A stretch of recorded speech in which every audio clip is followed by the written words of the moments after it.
procedemos a retirar el espacio promocional. El diálogo acertado con nuestros líderes de opinión.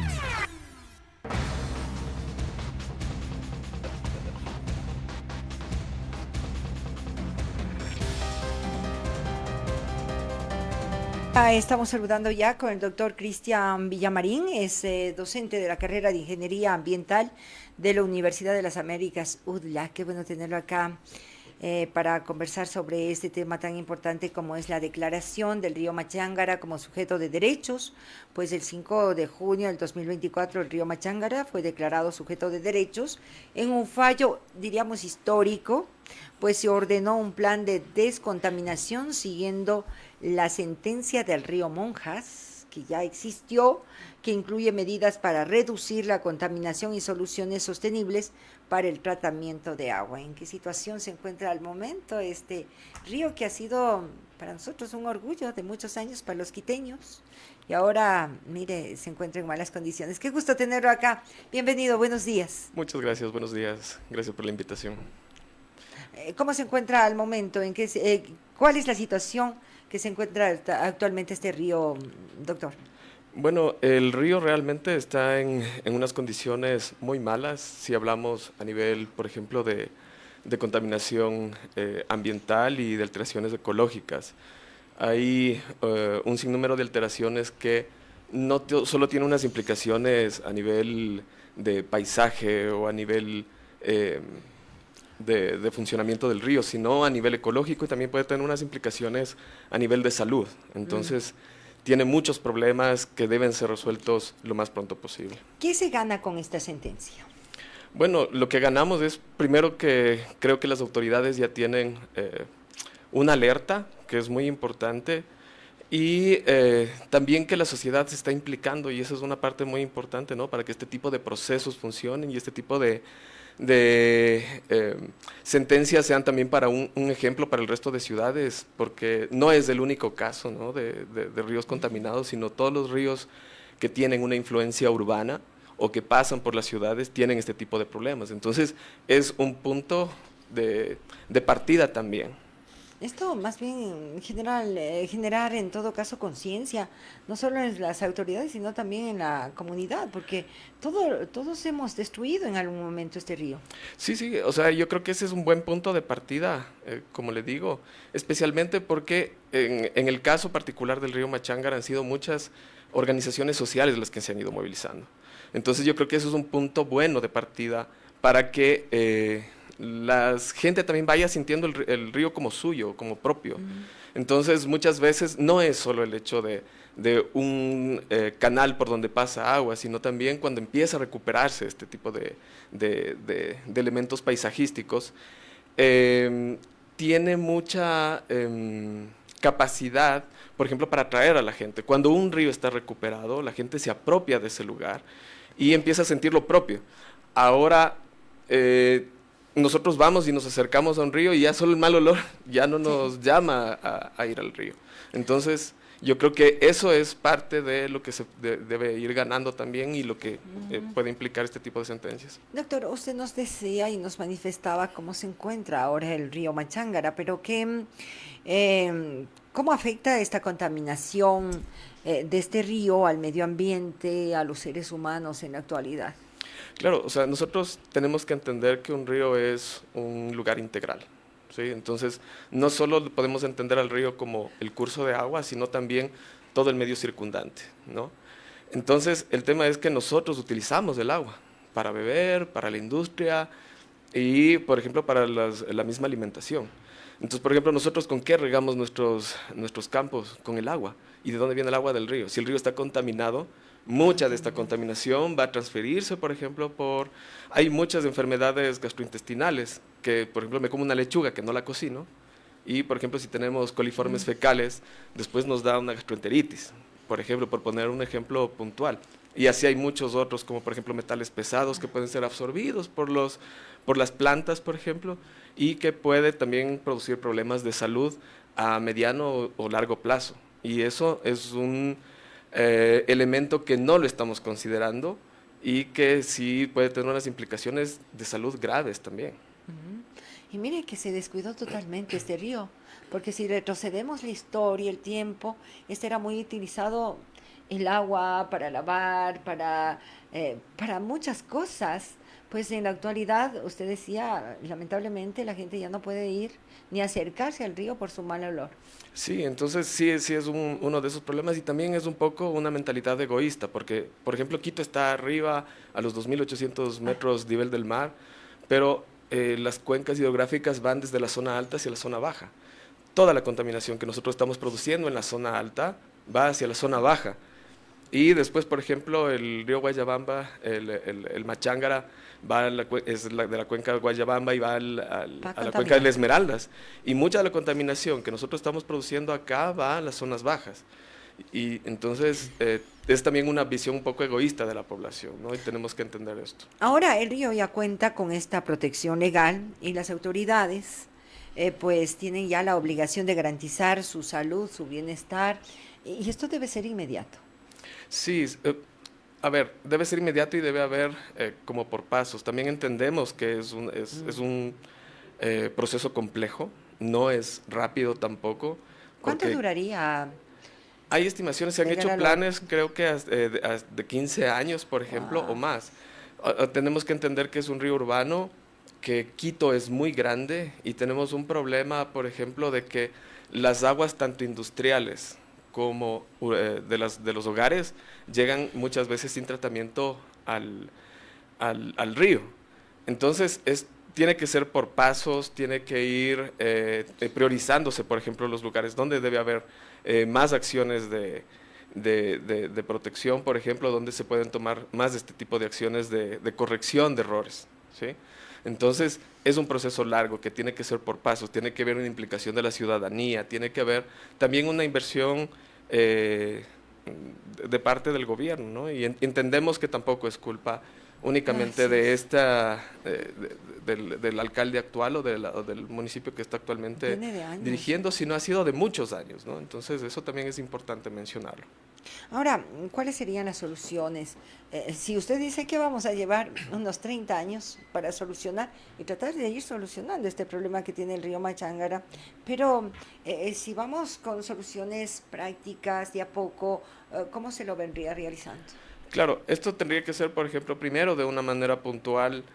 Primero, yo creo que en las partes altas o, por ejemplo, en el sur de Quito, donde las quebradas todavía no han sido, por ejemplo, embovedadas o que no han sido alteradas, podré empezar a trabajar desde ahí, por ejemplo, con programas de reforestación, de protección del bosque de ribera, que es un elemento muy importante, que es la vegetación que está a los lados del río y que en muchos casos actúa como un filtro.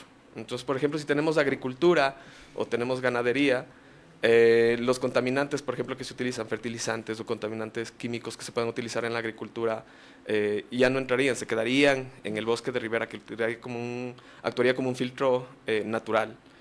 Y después, por ejemplo, evitar que las vacas entren hacia los cuerpos de agua, por ejemplo, para que no pongan sus heces ahí y que puedan también producir problemas de salud. Podrían ser pasos que se empiece por ahí, por ejemplo, y después ya se podría ir más a elementos de infraestructura, ¿sí? Que también son importantes, ¿no? Por ejemplo, en las zonas rurales es muy típico, por ejemplo, y bueno, en las zonas urbanas también, por ejemplo, las descargas directas al río. Es de una casa un tubo que sale directamente sus aguas servidas al río. Tiene que evitarse eso. Tiene que, por ejemplo, hay ciertos elementos de filtros económicos que nos permitan llevar el agua un poco mejor, ¿sí? Por ejemplo, y ir de poco a poco y después también trabajar, ¿no? Como le digo, ya a más futuro, teniendo la infraestructura también, construir infraestructura como las plantas de tratamiento de aguas residuales. Bueno, Que sería, son entonces acciones, eso llevaría mucho tiempo. sí, yo diría que son acciones en todo caso son conjuntas, no solo de autoridades, sino también de la comunidad. Tiene mucho que ver la ciudadanía. Sí, la verdad es que, por ejemplo, en las experiencias que hemos tenido nosotros como universidad con trabajos de vinculación con la comunidad, la gente entiende el problema y sabe el problema. La cuestión es que también es un poco de falta de conocimiento, ¿no? Y para eso estamos también nosotros como academia para poder apoyar en ciertos elementos. Nosotros hemos trabajado mucho, por ejemplo, en la comunidad o en la cuenca del río Alambí, acá en el noroccidente, y ellos están muy concienciados con el tema del agua y, por ejemplo, se preocupan y nos hablan, ¿no?, de esto de cómo evitar o cómo podrían ellos evitar contaminar, por ejemplo, hacer estas descargas directas, y hemos hecho algunas experiencias de filtros para zonas rurales relativamente económicos. Entonces, ¿Y han dado resultados? hemos trabajado, por ejemplo, con tesis o con trabajos puntuales. Otra cosa es eso, ¿no? Un poco la implementación, y es en lo que hay, que son los siguientes pasos que se deberían dar también. Bueno, acá en el país no solo el río Machángara ha sido declarado sujeto de derechos, sino también otros ríos en otras provincias. ¿Cómo ha ido mejorando también ello, doctor? Sí, por ejemplo, en Loja hay una declaratoria y el río van mejorando, ¿no? Y entonces, yo creo que un claro ejemplo incluso de apropiación son los ríos que pasan por Cuenca. Yo creo que es un buen ejemplo al cual nosotros tendríamos que seguir. Uno, cuando va a la ciudad de Cuenca, puede ver los ríos que pasan por la ciudad y a uno le da gusto, ¿no? Es parte del atractivo, es parte del turismo.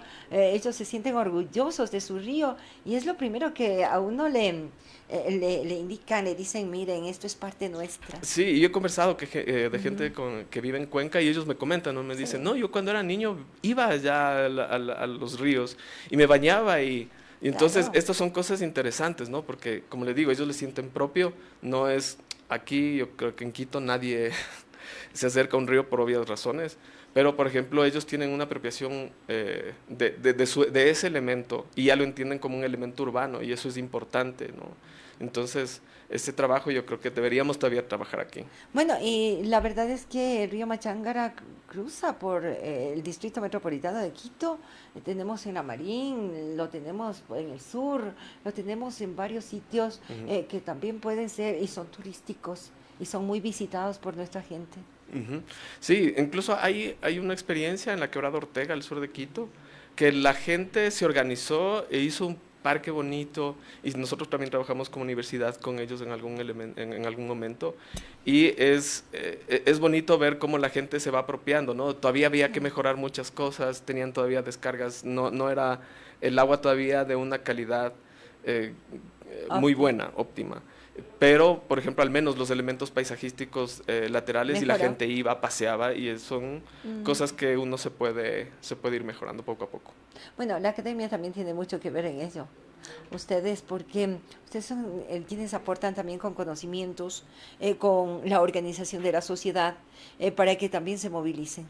Sí, nosotros estamos también un poco para eso, ¿no? Dar un poco las herramientas, porque a veces la gente, y dentro de los colectivos en los cuales hemos participado, una de las cosas nos dice, y nos critican también, y uno también hay que ser autocrítico, creo yo, como academia, es que muchas veces nos quedamos con la información en papers, o nos quedamos con información que no es muy accesible para el público en general. Entonces yo creo que también como academia tenemos que hacer un mea culpa y tenemos que decir, hay que pasar esta información a la gente, para que la gente entienda cómo se aplica, cómo se hace.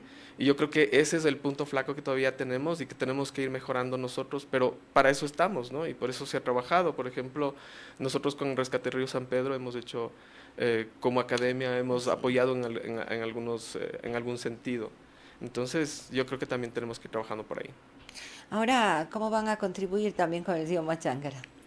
Bueno, nosotros, al menos de la parte de la academia, con los estudiantes, por ejemplo, vamos a hacer algunos tipos de monitoreos. También nosotros tenemos la capacidad técnica y la capacidad logística y los equipos necesarios y el conocimiento necesario, por ejemplo, para hacer análisis físico-químicos, análisis microbiológicos y también el análisis de los macroinvertebrados, que es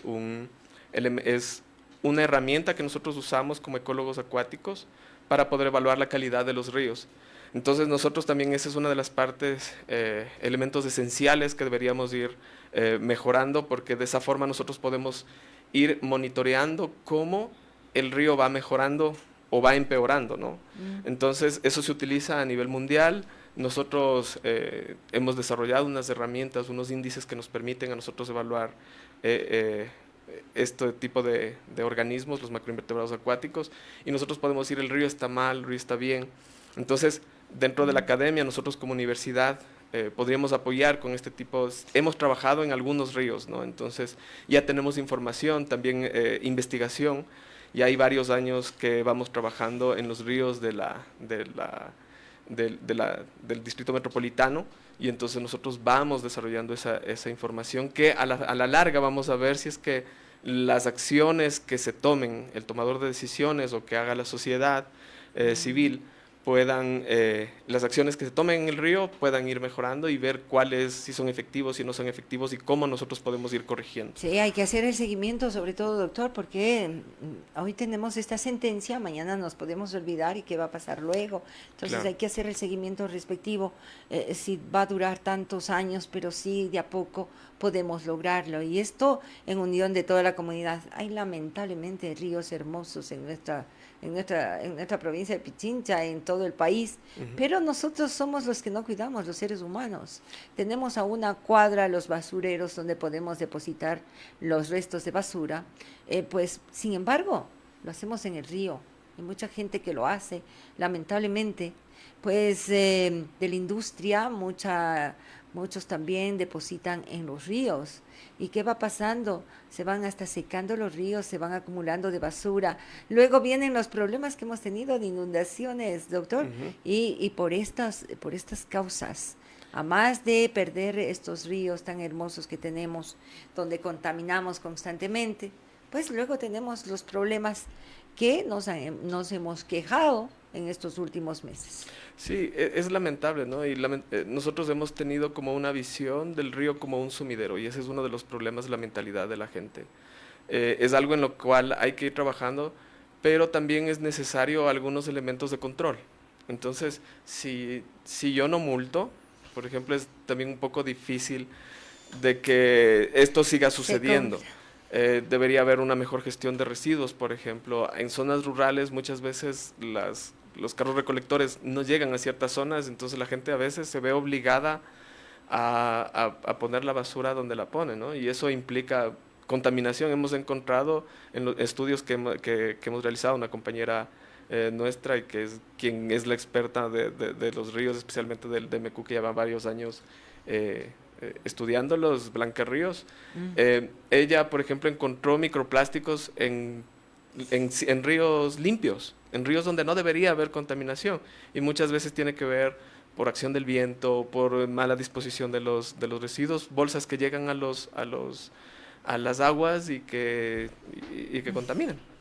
Bueno, hay que cuidar, sobre todo esto nos deja grandes lecciones, amigos oyentes, pues, y sobre todo, pues, unirnos a estas causas. Ecuador es uno de los pocos países que reconoce el derecho de los elementos naturales a no ser degradados ni contaminados. Yo quiero agradecerle a usted por haber compartido con nosotros, aclararnos algunos puntos y sobre todo este tema que estaremos muy atentos para hacer el seguimiento respectivo. Muy amable. Muchas gracias por la invitación. A usted, muchísimas gracias. El doctor Cristian Villamarín, docente de la carrera de Ingeniería Ambiental de la Universidad de las Américas, UDLA, estuvo con nosotros en Al Día con Vigía.